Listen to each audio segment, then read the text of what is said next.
Students, आज का जो इम्पोर्टेंट न्यूज़ है उनको हम रीड करेंगे। फर्स्ट न्यूज़ है पॉलिटिकल डेवलपमेंट्स के बारे में। वेस्ट बंगाल के वहाँ पे लेजिस्लेटिव असेंबली के इलेक्शंस हुए हैं और जब से रिजल्ट है वो अनाउंस हुआ है वहाँ पे पॉलिटिकल वायलेंस है उसका न्यूज़ है वो कंटिन्यूस मेंशन है। एग्ज़ाम के पर्पज़ से कुछ भी इंफॉर्मेशन है वो इम्पोर्टेंट नहीं है, फर्स्ट पेज के ऊपर में मेंशन था तो उसको हमने इंक्लूड है वो किया है। सेकंड, आप देखिए कि केरल के वहाँ पे भी लेजिस्लेटिव असेंबली है उसके इलेक्शंस हुए हैं। तो जिस पॉलिटिकल पार्टी को क्लियर मैंडेट है वो मिला है उसकी हाई कमांड के द्वारा, जो हाईएस्ट अथॉरिटी हुआ करते हैं पॉलिटिकल पार्टी के अंदर में, उनके द्वारा नेक्स्ट चीफ मिनिस्टर है उसको चूज है वो किया जाएगा कि किसको एज ए चीफ मिनिस्टर के रूप से वहाँ पे अपॉइंट है वो किया जाना है। वैसे कॉन्स्टिट्यूशनल पर्सपेक्टिव से चीफ मिनिस्टर का जो अपॉइंटमेंट है वो किस आर्टिकल के अंदर में मेंशन किया गया है, तो आर्टिकल 164 है वहाँ पे मेंशन है चीफ मिनिस्टर का जो अपॉइंटमेंट प्रोसेस है जो कि गवर्नर के थ्रू हुआ करता है। क्या स्टूडेंट, चीफ मिनिस्टर का रिस्पॉन्सिबिलिटी भी है कि उनकी गवर्नमेंट के द्वारा जो डिसीजंस लिए गए हैं उसके बारे में गवर्नर को इन्फॉर्म करना। तो ये जो रिस्पॉन्सिबिलिटी है चीफ मिनिस्टर का कि समय समय पे गवर्नर को अपनी गवर्नमेंट के जो डिसीजन हैं, जो भी डेवलपमेंट है उसके बारे में इन्फॉर्म है वो किया जाना, कि किस आर्टिकल के अंदर में मेंशन है, क्या आर्टिकल 167 के अंदर में मेंशन है या 168 के अंदर में। तो ये आप कमेंट सेक्शन के अंदर बताना, ये आपका होमवर्क है। नेक्स्ट आप देखिए कि स्टूडेंट, तमिलनाडु के वहाँ पे किस भी पॉलिटिकल पार्टी को क्लियर मैंडेट है वो नहीं मिला है। तो क्लियर मैंडेट नहीं मिला तो वहाँ पे जो अपोजिशन का पॉलिटिकल पार्टीज हैं वो एक अलायंस को बना सकते हैं, इसका भी एक पॉसिबिलिटी है वो बताया गया। जो बोथ अपोजिशन का पॉलिटिकल पार्टी हैं डीएमके है, एआईडीएमके है, तो ये जो पॉलिटिकल पार्टी हैं एक दूसरे का अपोजिशन है उसमें रहे हैं कंटिन्यूस तमिलनाडु का पॉलिटिक्स के अंदर में। तो क्या पॉसिबिलिटी है कि इस तरीके से जो अपोजिशन का जो पॉलिटिक्स करने वाला जो पार्टीज हैं वो भी अलायंस को क्रिएट कर सकते हैं क्या? आप देखिए कि उत्तर प्रदेश के वहाँ पे ऐसा ही दो पॉलिटिकल पार्टी हैं, एक का नाम है समाजवादी पार्टी, एक का नाम है बहुजन समाजवादी पार्टी। तो बीएसपी एंड एसपी हैं, कभी इनका भी अलायंस हुआ था और एक दूसरे के अपोजिट हैं ये हुआ करते थे 2019 के समय में। एग्जाम के पर्पज से कोई भी बेसिक इन्फॉर्मेशन नहीं है यहाँ पे। एक आप देखिए कि गवर्नर के बारे में मेंशन है, गवर्नर ने कहा है कि उनका अल्टीमेट पर्पज यही है कि जिस जिस पॉलिटिकल पार्टी को हाईएस्ट नंबर ऑफ सीट्स हैं वो मिले हैं, टीवी के नाम का जो पॉलिटिकल पार्टी है, तो वो अपना मेजोरिटी है उसको शो करें जिससे कि स्टेबल गवर्नमेंट है उसको कैरी आउट है वो किया जा सके। वैसे तो आप देखिए कि गवर्नर का ये सिचुएशनल डिस्क्रिशन हुआ करता है जिसमें वो लार्जेस्ट जो पॉलिटिकल पार्टी है उसको इनवाइट करते हैं गवर्नमेंट फॉर्मेशन के लिए, या कोई अलायंस वहाँ पे क्रिएट हुआ है तो अलायंस के रिगार्डिंग में भी आप देखिए कि उनको इनवाइट है वो किया जाता है, कि अगर उनका कम्प्लीटली जो मेजोरिटी है वो अलायंस क्रिएट करता है तो उनको इनवाइट किया जाता है गवर्नमेंट फॉर्मेशन के लिए। उत्तर प्रदेश के जो फॉर्मर चीफ मिनिस्टर हैं वो वेस्ट बंगाल का जो फॉर्मर लीडर हैं उनसे मिलने के लिए गए हैं, इलेक्शन की रिगार्डिंग में मेंशन किया गया। एग्ज़ाम के लिए एक भी इम्पोर्टेंट इन्फॉर्मेशन यहाँ पे नहीं है, मैक्सिमम ये आपको आर्टिकल पता होना चाहिए और आपको जो जो चीफ मिनिस्टर का रेस्पॉन्सिबिलिटी है उसके बारे में आप कमेंट सेक्शन में बताना। नेक्स्ट अगर हम रीड करें स्टूडेंट्स, यहाँ पे मेंशन किया गया है सेंसस एक्सरसाइज के बारे में। तो सेंसस एक्सरसाइज का जो एडवर्टाइजमेंट है उसके फ़ोटो को शो किया गया। अब देखिए कि हमारी कंट्री के अंदर में जो सेंसस है अर्लियर फेज में तो 1871 के समय में कंडक्ट हुआ था, बट वो नॉन सिंक्रोनस वे के अंदर में कैरी आउट किया गया था 1881 का जो समय है, 1881 जब रिपन जो हैं वो हमारे वाइसरॉय हैं वो हुआ करते थे, तो उस समय से आप देखिए कि आपको सिंक्रोनस वे के अंदर में सेंसस का जो एक्सरसाइज है कंटिन्यूस एवरी 10 ईयर के बेसिस के ऊपर में मिलेगा। स्टूडेंट्स, इंडिपेंडेंस के बाद में अगर हम देखें तो हमारे यहाँ पे जो रजिस्ट्रार जनरल ऑफ इंडिया का जो पोस्ट हुआ करता है जो कि मिनिस्ट्री ऑफ होम अफेयर्स के अंडर में आया करते हैं, तो registrar general of India, census commissioner of India, इनके द्वारा ये जो सेंसस है जो जनगणना का एक्सरसाइज है उसको कैरी आउट किया जाता है। 1971 के समय इस एक्सरसाइज के अंदर में एक अमेंड किया गया कि यहाँ पे 2 फेज मैनर के अंदर में एक्सरसाइज है वो कंडक्ट होगा, जो वहाँ से कंटिन्यूस है 2 फेज के अंदर में ही इसको कंडक्ट है वो किया जाता है। एक फेज के अंदर में आप देखिए कि हाउस का जो लिस्टिंग है वो किया जाना, हाउस की रिगार्डिंग में जो इन्फॉर्मेशंस हैं जो बेसिक डाटाज हैं उनको कैप्चर करना, और सेकंड के अंदर में जो लोगों का जो पॉपुलेशन है उसकी काउंटिंग को कैरी आउट किया जाना। और इस साल जो एक्सरसाइज है जिसके अंदर में आप देखिए कि कास्ट का जो डाटा है उसको भी कैलकुलेट किया जाएगा, इसके बारे में गवर्नमेंट ने जो लास्ट ईयर इन्फॉर्म है वो किया था। सेंसस का जो एक्सरसाइज है, ये जो सब्जेक्ट है, ये किस लिस्ट में आता है? तो सेंसस एज ए टर्म के बारे में अगर हम रीड करें तो ये जो टर्म है वो यूनियन लिस्ट का पार्ट हुआ करता है, यूनियन लिस्ट के अंदर में आया करता है। आप देखिए कि अभी यहाँ पे हमारा क्या किसी ईयर के अंदर में डिसकंटिन्यूस भी हुआ है, ये 10 ईयर का जो साइकिल है 2021 के समय में कंडक्ट होता, बट वहाँ पे कंडक्ट क्यों नहीं हुआ? क्योंकि कोविड-19 का जो आउटब्रेक था। अब इसको 2027 तक कंप्लीट है वो करना है। हमारे यहाँ पे कुछ मस्कट्स हैं जिनको भी ये जो लाया गया है, जो सेंसस एक्सरसाइज को शो करते हैं। जो आप देखिए कि एक तो जो वुमेन्स को रिप्रेजेंट करता है, गर्ल्स को जो रिप्रेजेंट करता है वो है, उस मस्कट का जो नेम है वो है प्रगति।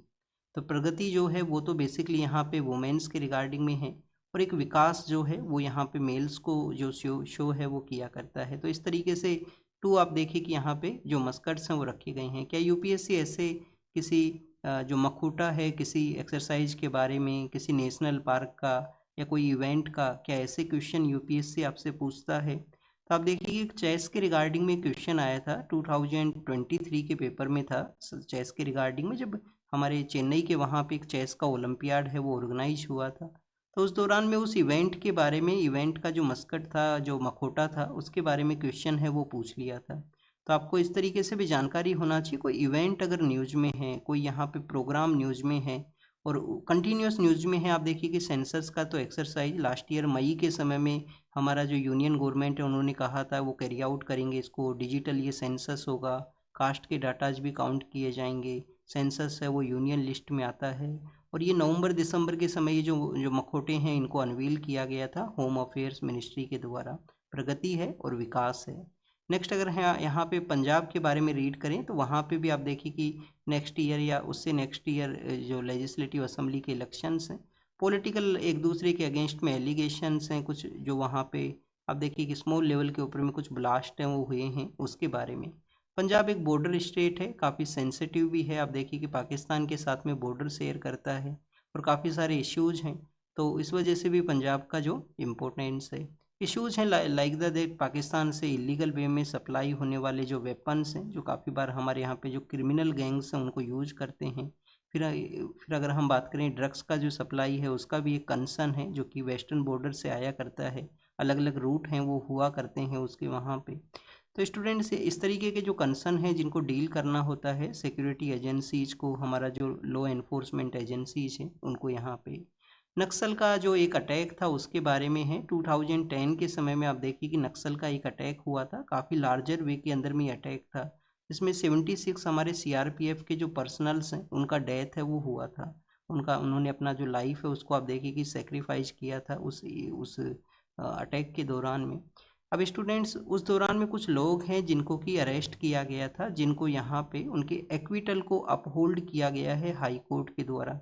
पहले जो केस है वो डिफरेंट कोर्ट में रहा होगा, फिर वहाँ पे उनको एक्विटल किया गया होगा, जिसको कि वहाँ का जो गवर्नमेंट है उसने चैलेंज किया होगा, अपील किया होगा उस ऑर्डर के अगेंस्ट में। और अब हाई कोर्ट ने भी उनका जो एक्विटल है, उनको जो रिलीज करने का जो डिसीजन है उसको यहाँ पे अपहोल्ड है वो किया है। किस बेसिस के ऊपर में ये किया गया है? बेसिस बताया गया है कि लैक ऑफ एविडेंस है। मैक्सिमम केसेज के अंदर में यही एक सिचुएशन है वो मिलता है कि लैक ऑफ एविडेंस के बेसिस के ऊपर में काफ़ी सारे ऐसे लोग हैं जिनको रिलीज है वो कर दिया जाता है।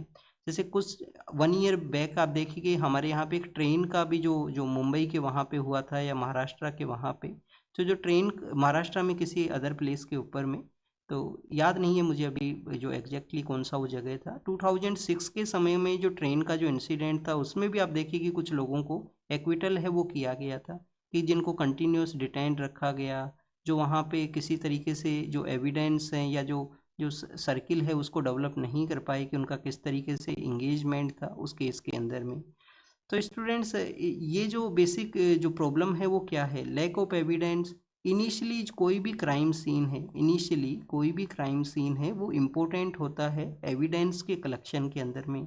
जब आप पुलिस सर्विस के अंदर में अगर जब जाओगे तो आपको आपका अकेडमी के अंदर में इसके बारे में काफ़ी अच्छे से सिखाया जाएगा कि कैसे जो एविडेंस कलेक्शन है वो एक इम्पोर्टेंट रोल है वो प्ले करते हैं। आप देखिए कि हमारे यहाँ पे पुलवामा के अंदर में अटैक होता है, पुलवामा जो कि जम्मू एंड कश्मीर के अंदर में है, जहाँ पे वो कार के थ्रू जो अटैक है वो किया गया था। जो हमारा सिक्योरिटी फोर्सेस का जो कॉन्वॉय जा रहा था उसके ऊपर में। तो उस दौरान में एक आईपीएस ऑफिसर हैं राकेश बलवल नाम से एक आईपीएस ऑफिसर हैं जो जम्मू एंड कश्मीर से ही रिलेटेड हैं। उन्होंने आप देखिए कि काफ़ी इम्पोर्टेंट है वो रोल प्ले किया था एविडेंस कलेक्शन के अंदर में। और एविडेंस का जब कलेक्शन हुआ तो उसी के बेसिस पे हम प्रूव कर पाए कि वो पर्सन है जो किस ऑर्गेनाइजेशन से उसका रिलेशन है। इस तरीके से हमारे जो एविडेंस हैं जो कि हम डिफरेंट प्लेटफॉर्म्स के ऊपर में उनको यूज कर सकते हैं। तो एविडेंस कलेक्शन एक इम्पोर्टेंट एरिया है क्रिमिनल सेक्टर के अंदर में। किसी भी पर्सन है उसको वहाँ पे क्राइम के रिगार्डिंग में जो जो कनेक्शन है उसको इस्टेब्लिश करना है। नेक्स्ट अगर हम बात करें स्टूडेंट्स, हमारा जो क्रिमिनल सेक्टर है उसमें आप देखिए कि रिफॉर्म के लिए मलीमत कमेटी है वो पहले बना था। मलीमत कमेटी है जिसने रिकमेंड किया था कि जो क्रिमिनल स्ट्रक्चर सिस्टम है उसको रिफॉर्म है वो किया जाए यहाँ पे। और एविडेंस का बेटर कलेक्शन के लिए क्या हो सकता है कि जो लोकल जो पुलिस ऑफिशियल्स हुआ करते हैं, जो पुलिस पर्सनल्स हुआ करते हैं, जो सबसे पहले किसी भी क्राइम को डील करते हैं, उनको यहाँ पे बेसिक ट्रेनिंग है वो प्रोवाइड किया जाए एविडेंस कलेक्शन का। कोई भी क्राइम सीन है जिसको जो जो आप देखिए कि डैमेज है वो ना किया जाए, कि एविडेंस कलेक्शन है वो बेटर हो सके। नेक्स्ट स्टूडेंट्स, बेंगलोर का एक लेक के बारे में है। लेक का जो नाम है वो है उलसूर लेक है बेंगलोर के अंदर में। अब आप देखिए कि बेंगलोर के अंदर में, बेंगलोर जो सिटी है सदर्न पार्ट ऑफ इंडिया के अंदर में, वहाँ पे काफ़ी सारे जो गार्डन्स हैं वो मिलते हैं, काफ़ी सारी जो लेक्स हैं वो आपको मिलेंगे, काफ़ी सारी लेक्स एंड गार्डन्स मिलेंगे। डिसिल्टेशन का जो प्रोसेस है उसको यहाँ पे शो किया गया है। एग्जाम के लिए क्या इंपॉर्टेंट है, बेंगलोर के बारे में जब भी हम रीड करते हैं तो ये जो सिटी है इसको किसने सेटअप किया था, तो एक काफ़ी फेमस पर्सनैलिटी होते थे नाडा प्रभु केम्पेगौड़ा। नाडा प्रभु केम्पेगौड़ा जो कि आप देखिए कि एक डायनेस्टी है विजयनगर का, जो रूलर्स हैं उनका बेसिकली वहाँ पे गवर्नर हैं वो हुआ करते थे। उन्होंने इस सिटी है उसको सेटअप किया था 1500 समथिंग ईयर के अंदर में। और आप देखिए उसको सेटअप किया गया, काफ़ी सारे गार्डन्स एंड लेक्स हैं उसको यूज किया गया। अब लेक्स का इंपॉर्टेंस क्या है, लेक्स का इंपॉर्टेंस आप देखिए कि मानसून के समय में भी है, क्योंकि जो एक्सेस वाटर है जिसको कि यहाँ पे एब्जॉर्ब करना, और जो जो अर्बन एरिया में जो फ्लड सिचुएशन होता है, अर्बन फ्लड, उसको एब्जॉर्ब है वो किया करता है। लेक्स का इंपॉर्टेंट आप देखिए कि समर के समय में भी है टेम्परेचर के रिगार्डिंग में, बट समय के साथ में हमारे अर्बन एरियाज़ के अंदर में जो लेक्स हैं उनका प्रेजेंस काफ़ी कम हुआ है। सेकंड इश्यू क्या है कि लेक्स के अंदर में जो जो कुछ ऐसे लेक्स हैं जहाँ पे पानी कम है, पानी नहीं पहुँचा है, काफ़ी दिनों तक ड्राई हो चुके हैं, वहाँ पे एनक्रोचमेंट होना, वहाँ पे बिल्डिंग का कंस्ट्रक्शन होना, ये कुछ ऐसे इश्यूज हैं जो हमारे अर्बन एरियाज़ की ये जो रेगुलेटरी जो इंजन्स हैं, जो प्लेटफॉर्म्स हैं, उनको इम्पैक्ट वो करते हैं।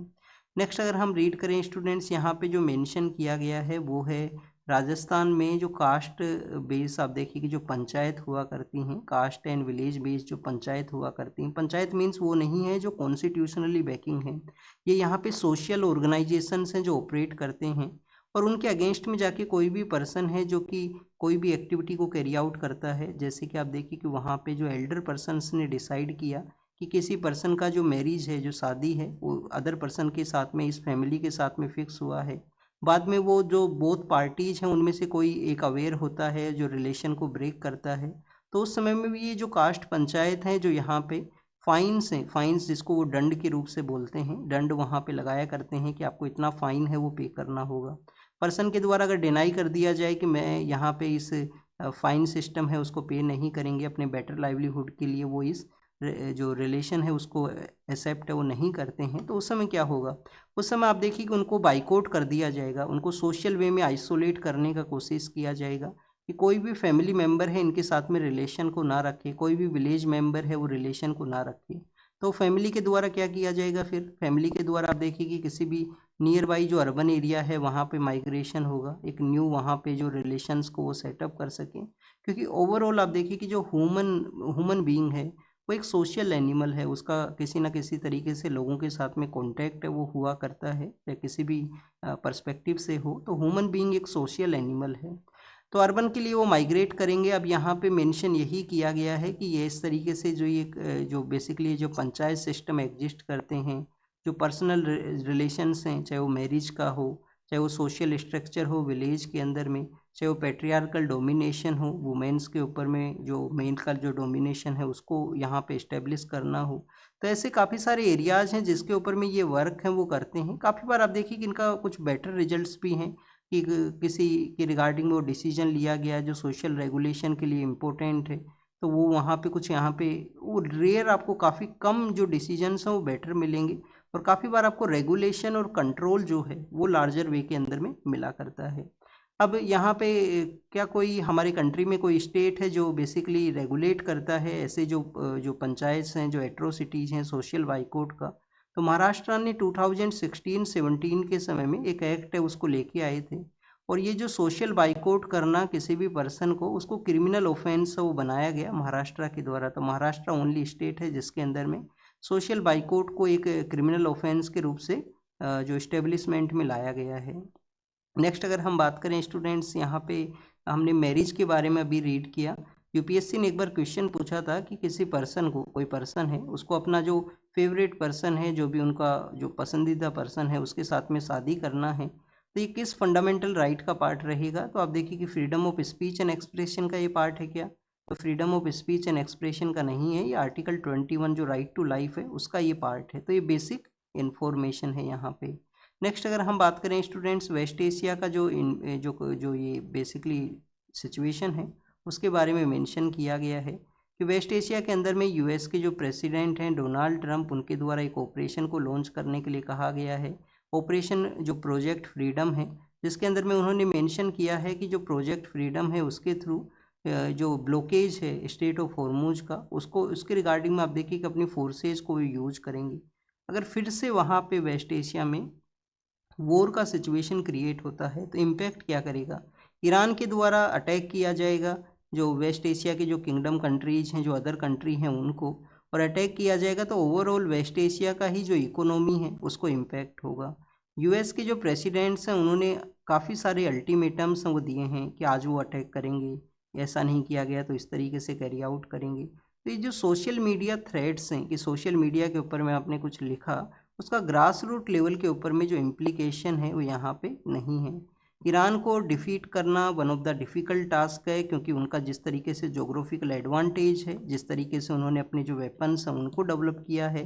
और आप देखिए कि उनके सुप्रीम लीडर का भी एक स्टेटमेंट था कि ईरान को अपना जो मिसाइल्स हैं, जो ड्रोन्स हैं, उनको प्रोटेक्ट करके रखना चाहिए, इस तरीके से भी एक स्टेटमेंट है वो आया था। तो क्या सिचुएशन होना चाहिए अब वेस्ट एशिया का? इसके बारे में सिचुएशन यही होना चाहिए कि बेटर जो यहाँ पे जो जो डिस्कशन है उसमें पार्टिसिपेट करें, बेटर डील है उसको कैरी आउट करें, और यहाँ पे जो पीस को इस्टेब्लिश किया जाए जिससे कि आप देखिए कि स्टेट ऑफ हॉर्मुज भी ओपन हो, उससे इम्पैक्ट होने वाले जो लोग हैं, जो आप सपोज कीजिए कोई पर्सन है जो इंडिया में टाइल का जो वर्क है उसको कैरी आउट करता है। अब लास्ट 2 मंथ से जो गैस का सप्लाई नहीं हुआ है, मोरबी के अंदर में जो टाइल्स है उनका प्रोडक्शन नहीं हुआ, तो उनका जो वर्क है वो कम्प्लीटली स्टॉपेज है वो हुआ है, क्योंकि उनके पास में अगर स्टॉक नहीं है कंटिन्यूस, वहाँ से मोरबी से वो सप्लाई के ऊपर में डिपेंड करते हैं। तो स्टूडेंट्स इस तरीके से जो इम्पेक्टेड लोग हैं उनका लाइफ है वो फिर से एक नॉर्मल स्टेट के लिए पहुँचे, तो इस तरीके से एग्रीमेंट का ज़रूरत है। समर के समय में या वो किसी अदर समय के अंदर में भी आप देखिए कि बिल्डिंग के अंदर में बेसिकली फायर के जो इंसिडेंट्स हैं वो आया करते हैं। अभी अभी रिसेंटली कुछ आए थे, जैसे दिल्ली में सादरा का एरिया है, जो गाजियाबाद या फरीदाबाद का कोई एरिया है, वहाँ पे भी जो इंसिडेंट है वो देखने के लिए मिला था, जो अजीत अंजुम जो एक जर्नलिस्ट है उनका बिल्डिंग के अंदर में। तो स्टूडेंट्स ये जो इंसिडेंट्स हैं इनको कैसे डील करने का ज़रूरत है? डील करने के रिगार्डिंग में आप देखिए कि जो प्रॉपर बिल्डिंग कोड के जो डायरेक्शंस हैं उनको यहाँ पे इम्प्लीमेंट किया जाए, प्रॉपर एग्जिट जो सिस्टम है वो होने चाहिए। हमारी लोकल बॉडीज़ का क्या यहाँ पे डायरेक्शन होना चाहिए? लोकल बॉडीज़ को आप देखिए कि जो फायर इंसिडेंट है उसको रोकने के लिए जो फायर सेफ्टी के जो प्रोटोकॉल्स होते हैं उसको फॉलो किया जाए। प्रॉपर यहाँ पे जो इस तरीके से जो हाइट है उसको भी कवर कर सके, जो वहाँ पे जो उनका जो वाटर का आप देखिए कि जो वाटर स्प्रे किया जाता है उनके द्वारा, क्योंकि काफ़ी सारे जो बिल्डिंग्स हैं उनका जो हाइट है वो काफ़ी ज़्यादा है, और इस तरीके से उनके पास में जो लेडर है उसका प्रेजेंस नहीं है। फिर यहाँ पे जो टेक्नोलॉजी है उसका यूज किया जाए। टेक्नोलॉजी का कैसे यूज किया जाए? जैसे कि आप देखिए कि ड्रोन्स को यूज है वो कर सकते हैं, ड्रोन्स को यूज कर सकते हैं स्प्रे के रिगार्डिंग में, कि वाटर का स्प्रे करना है एक हाइट के ऊपर में। जैसे आप देखिए कि हम काफ़ी बार जो मैनुअल स्क्वेंजिंग है, जो मैनुअल स्क्वेंजिंग जिसको बैन किया गया था, तो हमारे लोकल बॉडीज के अंदर में एक रोबोट है, उसको डेवलप किया गया था। रोबोट का नाम था बंदीकूट। तो बंदीकूट जो रोबोट है, बंदीकूट रोबोट आप देखिए कि बेसिकली वहाँ पे जो हमारे जो सीवरेज क्लीनिंग है उसके लिए यूज करने के लिए कहा गया था। तो इस तरीके से ऐसे ही जो रोबोट एंड ड्रोन्स हैं उसको भी यहाँ पे यूज किया जाए फायर इंसिडेंट के समय में। हमारे यहाँ पे जो टर्मिनेशन ऑफ प्रेगनेंसी है उसके बारे में है, कोर्ट्स ने कहा है कि लिमिटेशन को इंक्रीज है वो किया जाए। तो बेसिक जो इन्फॉर्मेशन है उसको एक बार देखते हैं। सबसे पहले आप देखिए कि हमारे यहाँ पे जब हम प्रेगनेंसी के बारे में रीड करते हैं, कोई अबॉर्शन प्रोसेस के बारे में रीड करते हैं, तो बेसिकली 2 लॉज हैं उसको रेगुलेट करते हैं। एक तो भारतीय न्याय संहिता का लॉ है। भारतीय न्याय संहिता का जो लॉ है वो बेसिकली इसको अब देखिए कि क्रिमिनलाइज ऑफेंस बताता है कि अगर किसी पर्सन के द्वारा अबॉर्शन को कैरी आउट किया जाता है तो इलीगल है, क्रिमिनलाइज एक ऑफेंस है। नेक्स्ट आप देखिए कि स्टूडेंट्स हमारे यहाँ पे मेडिकल टर्मिनेशन ऑफ प्रेगनेंसी है कि ऐसी कंडीशन जहाँ पे प्रेगनेंसी को टर्मिनेट करना है वो जरूरी है। कोई रेप सर्वाइवर आप देखिए कि कोई पर्सन है तो उसके रिगार्डिंग में कुछ एक्सेप्शनल जो ग्राउंड्स है वो बताता है कि आप अबॉर्शन को कैरी आउट कर सकते हो, प्रेगनेंसी है उसको टर्मिनेट है वो कर सकते हो। 2022 के समय में 2022 में आप देखिए कि सुप्रीम कोर्ट ने ऑब्जर्व किया कि किसी भी पर्सन का जो यहाँ पे रिप्रोडक्टिव प्रोसेस के रिगार्डिंग में जो राइट्स हैं वो फंडामेंटल राइट का पार्ट है कि वुमेन है वो अपना जो बॉडी है उसके रिगार्डिंग में डिसीजंस वो ले सकते हैं। उनका जो रिप्रोडक्टिव जो राइट्स हैं, जो रिप्रोडक्टिव डिसीजन है वो एफआर का यहाँ पे पार्ट है वो बताए गए हैं 2021 के उस डिसीजन के अंदर में। प्रेजेंट समय में जो मेडिकल टर्मिनेशन ऑफ प्रेगनेंसी है उसका एक नॉर्मल सिचुएशन में जो लिमिटेशन है वो 24 वीक्स है। अब यहाँ पे न्यूज़ यही है कि ये जो 24 वीक्स का जो ये जो टाइम लिमिट है उसको इंक्रीज है वो किया जाए। तो उसको आप देखिए कि बायोलॉजिकल पर्सपेक्टिव से भी देखना होगा, मेडिकल पर्सपेक्टिव से भी, क्या वो पॉसिबल है, क्या किसी तरीके से उस पर्सन के ऊपर तो इम्पैक्ट है वो नहीं करेगा उस एक लॉन्ग ड्यूरेशन के बाद में उसका जो प्रेगनेंसी है उसको टर्मिनेट करना। अब यहाँ पे क्या इसके बियॉन्ड जाके भी 24 वीक्स के बियॉन्ड जाके हुए भी क्या कोई डिसीजंस वो लिए गए हैं? यस स्टूडेंट्स, डिसीजंस लिए गए हैं। काफ़ी ऐसे डिसीजंस है जहाँ पे एक्सेप्शनल सिचुएशन में अलाउ है वो किया गया टर्मिनेशन ऑफ प्रेगनेंसी को। बट ओवरऑल प्रॉब्लम क्या है? ओवरऑल प्रॉब्लम ये है लैक ऑफ अवेयरनेस। लोगों को पता नहीं है। इवन काफ़ी सारे ऐसे लोग आप देखिए कि जो मेडिकल सेक्टर से भी रिलेटेड हैं उनको भी ये इन्फॉर्मेशन है वो नहीं है। तो लॉज तो एग्जिस्ट करते हैं, अवेयरनेस है वो नहीं है, लोगों को पता है वो नहीं है। तो यहाँ पे अवेयरनेस उसका मोस्ट इम्पोर्टेंट थिंग है वो बताया गया है कि अवेयरनेस है वो होना चाहिए। क्या इसको अलाउ किया जाएगा क्या, या ये पॉसिबल हो सकता है? ये आप देखिए कि हो सकता है एक्सेप्शनल ग्राउंड है वो दे दिए जाएं कि जो माइनर रेप विक्टिम्स हैं उनको यहाँ पे जो टर्मिनेशन ऑफ प्रेगनेंसी है उसको अलाउ किया जाए एक लार्जर डिस्टेंस के ऊपर में। पर मेडिकल पर्सपेक्टिव से कंसल्टेशन है वो यहाँ पे ज़रूर से होगा क्योंकि मेडिकल बोर्ड है वही डिसाइड करता है कि कंडीशन यहाँ पे है या नहीं है। नेक्स्ट आप देखिए कि स्टूडेंट्स केरल का जो प्लान है, लास्ट ईयर हमने देखा था कि केरल के वहाँ पे कुछ जो कार्गो वेसल्स हैं जिनका जो वहाँ पे शिप का आप देखिए कि डैमेज हुआ, वहाँ पे ऑयल का स्पिल हुआ है। अब केरल को क्यों ज़रूरत है ऑयल स्पिल के रिगार्डिंग में कोई उनका प्लान होना चाहिए। अभी उन्होंने रिसेंटली एक प्लान को ड्राफ्ट भी किया है जो कि ऑयल स्पिल के जो भी इन्वायरमेंटल इकोलॉजिकल जो इम्पैक्ट हैं उनको डील करता है। अब स्टूडेंट्स ये ज़रूरी इस वजह से है, एक तो केरल का जो कोस्टल लाइन है वो 500 प्लस है, 500 प्लस किलोमीटर का है। एक तो ये इस वजह से ज़रूरत है। सेकंड आप देखिए कि उनका कोस्ट लाइन की वजह से, सेकंड वहाँ पे इंटरनेशनल जो ट्रेड पास करता है। अब इंटरनेशनल ट्रेड पास करता है तो कोई ना कोई इंसिडेंट है वो हो सकता है। तो इंटरनेशनल ट्रेड लाइन है उसका पास करना वहाँ पे ज़रूरी है। जैसे आप देखिए कि लास्ट ईयर एक विंजिम पोर्ट को भी डेवलप किया गया था जो कि कार्गो का जो टैकल करने के लिए वन ऑफ द लार्जेस्ट हमारे यहाँ पे पोर्ट है। तो स्टूडेंट्स उनको जो इस तरीके से ट्रेड वहाँ पे पास करेगा तो कोई जो ऑयल स्पिल का कोई इंसिडेंट है तो वो होता है तो उसको टैकल किया जा सके। अब ऑयल स्पिल कैसे इम्पैक्ट करता है? इकोलॉजिकल, इन्वायरमेंटल, मेरीन लाइफ, इन सभी को इम्पैक्ट है वो किया करता है। तो एक oil spill contingency plan, oil spill contingency plan है वो लाया गया है ड्राफ्ट बेसिस के ऊपर में। लास्ट ईयर ऑपरेशन सिंदूर हुआ था तो हमारे जो डिफेंस फोर्सेज के जो पर्सन हैं उन्होंने कहा है कि ऑपरेशन सिंदूर में काफ़ी कुछ पॉजिटिव रिजल्ट्स हैं वो रहे हैं। पॉजिटिव रिजल्ट्स किस तरीके से? एक तो आप देखिए कि हमारा जो डिफेंस फोर्सेज हैं विदाउट किसी कंट्री का टेरिटरी में एंटर करने के बाद में भी एक लार्जर डिस्टेंस के ऊपर में वो अटैक कर सकते हैं। वहाँ से आने वाले जो अटैक्स हैं उनको इंटरसेप्ट किया जा सकता है। हमारा एयर डिफेंस का जो एक्टिविटी है उसको ये शो करता है। और आप देखिए कि और पॉजिटिव रिजल्ट्स हैं, जो हमारा डिफेंस फोर्सेज का जो कोऑर्डिनेशन है उसको भी ये शो करता है। कभी जब कारगिल का जब समय था तो सीडीएस का जो पोस्ट है उसका क्रिएशन को बताया था कारगिल रिव्यू कमेटी ने कि एक हमारे यहाँ पे सिंगल पॉइंट एडवाइजर होना चाहिए जो एडवाइस करे हर एक वॉर सिचुएशन में गवर्नमेंट को। तो उसके बाद में आप देखिए कि 2019 में जो सीडीएस का पोस्ट क्रिएट किया गया था, जनरल बिपिन रावत हैं वो फर्स्ट सीडीएस हुआ करते थे हमारे। तो ये ऑपरेशन सिंदूर है जो कोऑर्डिनेशन को भी शो करता है कि अलग अलग विंग्स का जो एक बेटर कोऑर्डिनेशन रहा वहाँ पे। नेक्स्ट अगर हम रीड करें अनूप बरनवाल केस के बारे में है, जिसमें सुप्रीम कोर्ट ने जो जजमेंट दिया था सीईसी एंड ईसी का जो अपॉइंटमेंट है उनके बारे में।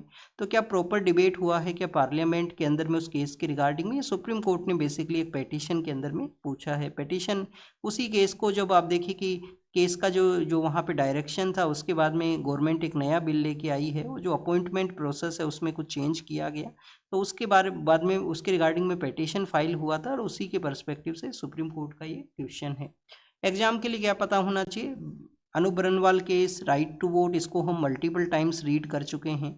आज यहाँ पे आपको एक जो प्रोसेस को रीड करते हैं कि हमारा जो सीईसी है चीफ इलेक्शन कमिश्नर और जो इलेक्शन कमिश्नर्स हैं इनके कौन से ऐसे जो जो एरियाज हैं जिनको कि कॉन्स्टिट्यूशन के अंदर में नहीं डिफाइन किया गया। तो पहले तो आप देखिए कि स्टूडेंट जो क्वालिफिकेशन है, क्वालिफिकेशन को नहीं डिफाइन किया गया है। फिर रीअपॉइंटमेंट है उसके बारे में भी नहीं मेंशन है कॉन्स्टिट्यूशन में कि इनका रीअपॉइंटमेंट करना है या नहीं करना है।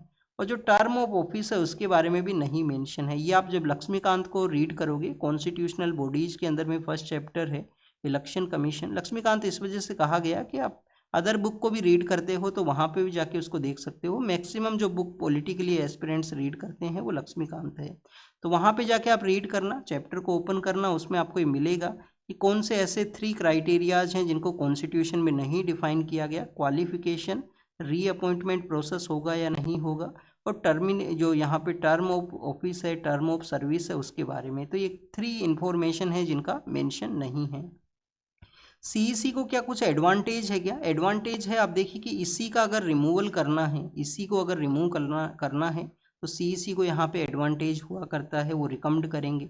या जो रीजनल कमिश्नर है उनका भी अगर यहाँ पे रिमूवल है तो उसको भी ये रिकमेंड है वो किया करते हैं। इस तरीके से लिटिल बिट आप देखिए कि एडवांटेज है वो हुआ करता है। कभी हमारे यहाँ पे सिंगल मेंबर बॉडी ही होता था इलेक्शन कमीशन, फिर मल्टी मेंबर बॉडी हुआ, फिर से फिर सिंगल मेंबर बॉडी हुआ, और 73rd and 74th constitution amendment act जिसके थ्रू लोकल बॉडीज को लाया गया, लोकल बॉडीज इलेक्शन को कॉन्स्टिट्यूशनल स्टेटस दिया गया। उसके बाद से कंटिन्यूस हमारे यहाँ पे ये मल्टी मेंबर बॉडी के रूप से एग्जिस्ट है वो करता है। और नेक्स्ट अगर हम बात करें स्टूडेंट्स यहाँ पे वर्ल्ड के पर्सपेक्टिव से है, एक न्यूज़ आप देखिए कि पॉलिटिकल पार्टीज के मर्जर के बारे में भी मेंशन था, जो अभी रिसेंटली आम आदमी पार्टी के कुछ मेंबर ऑफ पार्लियामेंट्स हैं जो कि अदर पार्टी के अंदर में गए हैं, तो उनके मर्जर को भी यहाँ पे मेंशन किया गया था। और एक न्यूज़ है जो वेस्ट वाटर है उसके कलेक्शन के बारे में, कि वेस्ट वाटर है वो एक इम्पोर्टेंट टूल के रूप से काम करता है मेडिकल सर्विलेंस के अंदर में, कि कोई नया यहाँ पे आउटब्रेक तो नहीं है, कोई नया काइंड ऑफ थिंग्स तो नहीं है। तो कोविड-19 में भी वेस्ट वाटर का जो कलेक्शन है उसको किया गया था। और अभी रिसेंटली हमने देखा था कि हमारा हेल्थ सर्विलेंस का जो अथॉरिटीज़ हैं उन्होंने भी कुछ कुछ अर्बन सिटीज़ के अंदर में वेस्ट वाटर का कलेक्शन किया था, जिससे कि वो नया कोई आउटब्रेक तो नहीं है, कोई नया यहाँ पे थिंग तो नहीं है, उसको सर्विलेंस कर सकें। फिर स्टूडेंट्स यहाँ पे इजराइल एंड लेबनान के डिस्कशन के बारे में है, यूएस के वहाँ पे डिस्कशन हो सकता है, उसकी पॉसिबिलिटीज़ को बताया गया। रिसेंटली अटैक्स भी हुए हैं इजराइल के द्वारा, लेबनान के वहाँ पे अटैक किया गया है। ईरान के जो प्रेसिडेंट हैं वो वहाँ के सुप्रीम लीडर के साथ में मिलेंगे, तो उसके बारे में यहाँ पे जो डिस्कशन है वो किया गया है। नेक्स्ट आप देखिए कि स्टूडेंट्स यूएस के जो सेक्रेटरी ऑफ स्टेट हैं वो यहाँ पे हमारे जो पोप हुआ करते हैं उनके साथ में डिस्कशन है वो करेंगे। और म्यांमार का जो जो जो वहाँ पे मिलिट्री है उनके द्वारा आप देखिए कि चाइना के साथ में कनेक्ट करने वाला एरिया है उसको अपना रिकैप्चर है वो किया है। म्यांमार में ऐसा हुआ था कि कुछ ऐसे रेबल ग्रुप्स आ गए थे जो अलग अलग एरियाज़ को अपना कंट्रोल में लिए थे। और यूनाइटेड किंगडम के इलेक्शन के बारे में है जो कि एग्ज़ाम के पर्पज़ से इम्पोर्टेंट है, वो नहीं है। फिर आप देखिए कि ईरान ने डिनाई किया है कि उन्होंने किसी तरीके से अटैक नहीं किया है यूएस का जो शिप्स है उनके ऊपर में, और कोई बॉम्बिंग का जो रिन्यू है वो उनके द्वारा नहीं किया गया। सेनेगल के बारे में है, वेस्ट अफ्रीका के वहाँ पे जो सेनेगल है वो सिचुएटेड है। अब ये क्यों न्यूज़ में है कि सेनेगल के वहाँ पे आप देखिए कि जो जो अटलांटिक का जो एरिया है उसको यूज करते हुए लोग जो हैं वो इलीगल माइग्रेशन को कैरी आउट करते हैं। तो सेनेगल से ये कैनेरी के लिए जाया करते हैं, कैनेरी जो आइलैंड्स हैं जो कि अटलांटिक के वहाँ पे सिचुएटेड हैं। और ये जो बीच का एरिया है इसको बेसिकली एयरपोर्ट का जो नाम है वो दिया गया है इलीगल जो माइग्रेंट्स हैं उनके द्वारा। लोग क्यों माइग्रेट करते हैं? बेटर लाइवलीहुड के लिए। वहाँ पे उनके कंट्री के अंदर में वायलेंस होगा, एथनिक वायलेंस हो सकता है, सेक्टेरियन वायलेंस हो सकता है। तो ये कुछ ऐसे ग्राउंड्स होते हैं जिसकी वजह से लोग हैं वो माइग्रेट करते हैं। फिर आप देखिए कि चाइना के अंदर में जो फॉर्मर डिफेंस मिनिस्टर्स हैं जिनको कि पनिशमेंट दिया गया था, अब उसको रिप्राइव किया गया है, उसको कुछ कुछ सस्पेंड है वो किया गया है। तो ये बेसिकली चाइना के बारे में है, चाइना के जो फॉर्मर डिफेंस मिनिस्टर्स हैं उनके बारे में। पार्डन प्रोसेस के अंदर में क्या इसको हम काउंट करेंगे? पार्डन प्रोसेस में आप देखिए कि एक तो पार्डन ही आया करता है जिसमें कंप्लीटली पनिशमेंट को चेंज कर दिया जाए। कम्यूटेशन है, कम्यूटेशन जिसमें सब्सटीट्यूशन करते हैं। रेमिशन है, रेस्पाइट है और रिप्राइव है। रेस्पाइट में आप देखिए कि कोई डिफ़िकल्टी है तो उस समय उनको उनके रिगार्डिंग में जो पनिशमेंट है उसको सस्पेंड करना। और जो रिप्राइव है उसके अंदर में ओवरऑल एग्जीक्यूशन और पनिशमेंट है उसको रोकना कुछ समय के लिए रोका जाए, या हो सकता है परमानेंट भी उसको रोका है वो जा सकता है। और रेमिशन और कम्यूटेशन क्या है? रेमिशन में आप देखिए कि टाइम पीरियड चेंज होगा, कम्यूटेशन के अंदर में टाइम पीरियड है वो चेंज नहीं होगा, फॉर्म ऑफ पनिशमेंट है वो चेंज होगा। तो ये कुछ बेसिक्स हैं जो आर्टिकल 72 हमारे यहाँ पे पार्डन प्रोसेस को मेंशन है वो करते हैं। This is all the information related to the today's newspaper. आप इसको रीड कीजिए, रिवाइज कीजिए, जो भी इंफॉर्मेशन आपको मिला है उसको नोट डाउन कीजिए, और जो क्वेश्चन आपसे पूछे गए हैं होमवर्क के अंदर में उनको कमेंट सेक्शन में ज़रूर से बताना। Thank you students, thank you very much.